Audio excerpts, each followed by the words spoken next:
The nerves of Boris Johnson and Conservative strategists were spared after Donald Trump at the end of a fractious NATO summit pulled his eagerly awaited press conference. Tory anxiety was high given the US president's capacity to cause headlines, often the wrong kind, and particularly with just a week to go to polling day. The summit at a plush country hotel in Watford to mark the Western Alliance's 70th anniversary began acrimoniously with Mr. Trump condemning the very nasty statement from Emmanuel Macron. The French president had described NATO as brain dead, and it ended with more bad blood. A group of leaders, including Justin Trudeau, the Canadian Prime Minister, Mark Rutte, the Dutch Premier, Boris Johnson and Mr. Macron as well as Princess Anne were caught on camera mocking Mr. Trump at a Buckingham Palace reception the night before.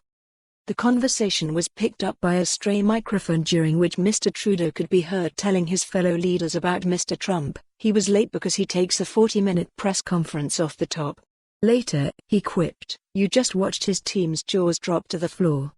Yesterday, a stern-faced US president did not take kindly to his Canadian counterpart's comments, branding him two-faced.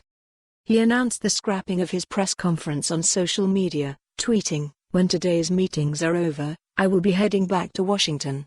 We won't be doing a press conference at the close of NATO because we did so many over the past 2 days. Safe travels to all." Later, Mr. Trudeau told reporters the leaders had not been laughing about Mr. Trump's press conference but, rather, about the location of the next G7 summit, Camp David, the US presidential country retreat. "I have a very good relationship with Trump," insisted the Canadian Premier. At his own press conference, the Prime Minister appeared bewildered when he was quizzed about his laughing at Mr. Trump's expense during the exchanges at the royal reception. Asked if he took the president seriously, Mr. Johnson declared, "That's complete nonsense. I don't know where that's come from." During the question and answer session with journalists, the PM was asked about the leaked UK-US trade talk papers, which Jeremy Corbyn insisted proved that the NHS would be on the table in any post-Brexit trade talks with Washington. Visibly irritated, Mr. Johnson let out a loud sigh of exasperation, insisting, "Everyone by now has rumbled this nonsense." The day before, Mr. Trump had sought to give as categoric a statement as he could that the US would not be interested in including the NHS in a future transatlantic trade deal. "If you handed it to us on a silver platter, we'd want nothing to do with it," he declared.